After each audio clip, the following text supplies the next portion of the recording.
Bom, a gente volta a falar sobre os protestos deste dia de feriado, 133 anos da proclamação da República. E o nosso convidado é o deputado capitão Alberto, do PL do Amazonas. Tudo bem, deputado? Mais uma vez, bem-vindo aqui ao Jornal da Manhã, deputado capitão Alberto Neto, do PL do Amazonas. Como vai? Bom dia, Tiago. Bom dia a todos, telespectadores. Esse dia de proclamação da República, é um prazer estar falando com a Jovem Pan. E minha solidariedade com a censura que está acontecendo no nosso país e que nós vamos continuar lutando para que todo brasileiro possa se manifestar, vedado o anonimato. Perfeito. Deputado, qual a característica dessas manifestações que vêm ocorrendo desde o resultado das urnas e em dias de feriados vem se ampliando com pessoas que vão até os quartéis do Exército, como em Brasília, como aqui em São Paulo também, na região do Ibirapuera? Eu pergunto, qual que é o caráter desse protesto e, em alguns casos, há um pedido de intervenção federal. Como é que o senhor avalia isso? Eu fiz um discurso na Câmara falando sobre a parcialidade do TSE nessa eleição. E isso causou uma revolta na população. Quando você enxerga o Tribunal Superior Eleitoral, quando você vê o ministro Alexandre de Moraes sendo um verdadeiro xerife, um ditador do nosso país, que escolheu claramente um lado desse período eleitoral. E aí eu posso citar várias decisões do ministro Alexandre de Moraes, no Supremo Tribunal Federal, no TSE, mostrando a parcialidade dessa eleição. Vamos citar aqui a proibição do uso de imagens do 7 de setembro. O presidente foi impedido de fazer lives na sua casa. A primeira-dama não podendo aparecer no programa eleitoral. E aí você vê censuras, as próprias censuras na Jovem Pan, que não podia chamar o Lula de ladrão. Aí, outros órgãos de imprensa, por exemplo, o canal Brasil Paralelo, sendo desmonetizado, impedindo programas que linkem investigações da Lava Jato, que envolvia o Lula, de aparecer, de expor essas investigações no canal Brasil Paralelo. Então, quando você vê essa sequência de decisões, a questão das inserções da rádio, impedindo a divulgação dos programas do governo. Aí você vê essa sequência de um xerife impondo uma parcialidade no processo eleitoral.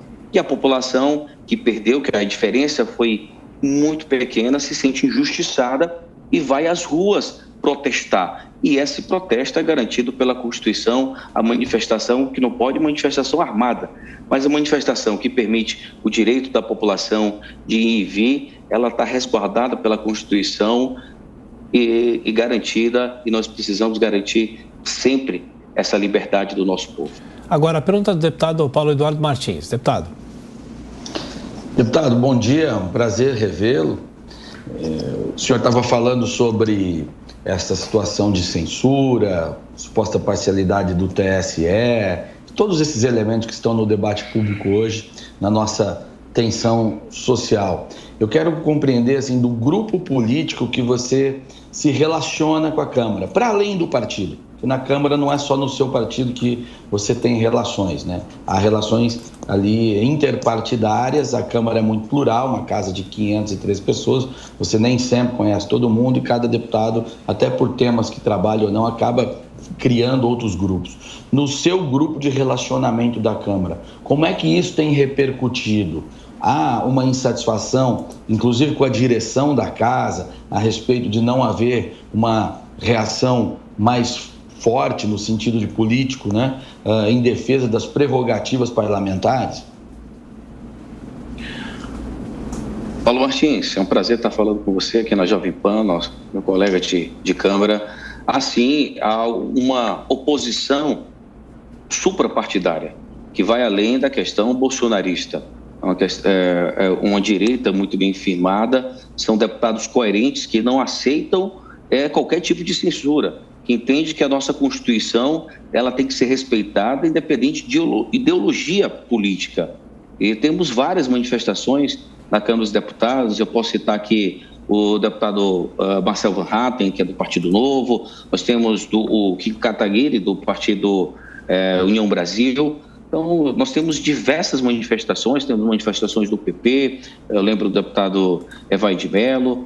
Há um clamor suprapartidário contra as arbitrariedades do TSE.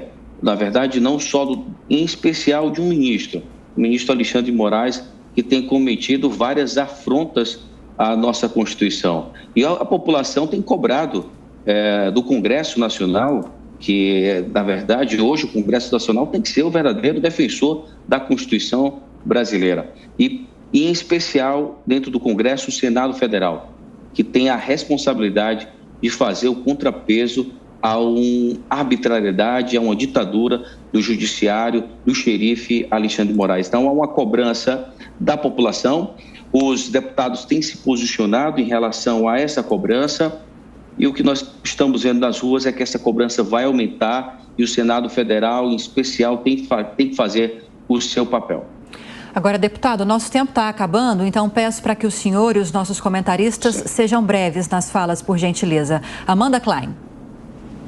Deputado, a origem desses protestos e o que eles pretendem fica muito confuso, porque o senhor está aí criticando o sistema eleitoral, dizendo que está aivado de arbitrariedades, inconsistências, mas esse mesmo sistema eleitoral deu o melhor desempenho que a direita já teve, basicamente, desde a redemocratização, com uma bancada de 99 deputados do PL. Apoiadores do presidente Bolsonaro foram vitoriosos em São Paulo, Minas, Rio de Janeiro, quer dizer, os maiores colégios eleitorais do país. De fato, não dá a entender. Então, assim, o mesmo sistema eleitoral que deu vitória a Lula também deu vitórias robustas e consistentes à direita. Afinal de contas, o sistema eleitoral está ou não maculado? Porque se tiver maculado por um lado, tem que ter mácula para todo mundo. O senhor concorda? Então, se a gente começar a questionar ou pedir intervenção das Forças Armadas e questionar a lisura do sistema eleitoral para a eleição à presidência da República, pois bem, vamos questionar para todos os outros cargos. É isso? Amanda, não sei se você ouviu o início da minha fala, mas todas as minhas explicações foi em relação ao presidente Bolsonaro. Foi não em relação ao deputado federal, não em relação ao Senado. Eu falei das arbitrariedades do ministro Alexandre de Moraes, do TSE, em relação à campanha do presidente Bolsonaro. As faltas de inserções para divulgar o seu programa eleitoral, as medidas de censura impedindo que os programas de TV pudessem falar da verdade sobre a Lava Jato, sobre a corrupção que aconteceu no PT, e isso com certeza influenciou na eleição. Eu fiz também outro discurso na Câmara comparando essa eleição com a máfia do apito que aconteceu em 2005 no futebol. O jogo aconteceu, mas o juiz apitava falta próxima à área, apitava pênalti que não existia e influenciava no resultado. Então, a decisão do TSE e as decisões do TSE, em especial do ministro Alexandre de Moraes, influenciou na campanha presidencial, não de deputados, não de senadores. Agora, a pergunta de Roberto Mota. Deputado, todo mundo tem direito à opinião, todo mundo tem direito, inclusive, à opinião lunática, mesmo que não, desde que não prejudique ninguém. O que o senhor acha que estaria acontecendo hoje no Brasil se a situação fosse o inverso?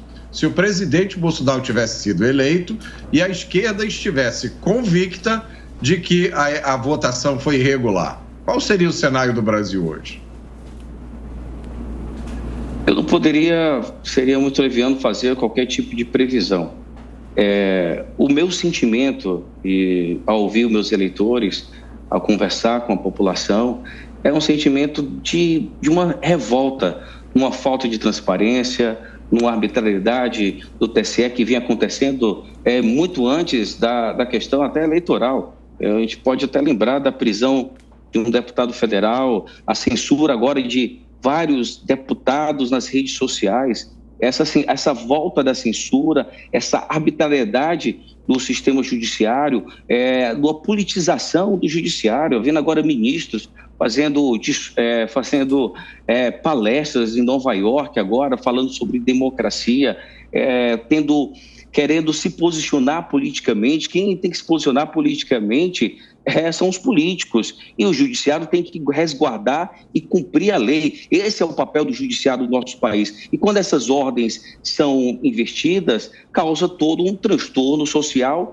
e a população está indo para as ruas dizendo que a gente não vai aceitar nenhum tipo de xerife no nosso país, ninguém vai aceitar arbitrariedades do ministro, em especial do ministro Alexandre de Moraes e de nenhum ministro. Eu acredito que é o povo indo para as ruas, brigando por liberdade, por censura, por transparência, e esse processo confuso acaba também confundindo a população. Deputado federal, capitão Alberto Neto, do PL do Amazonas, mais uma vez obrigado pela atenção, pela gentileza, bom feriado. Até a próxima.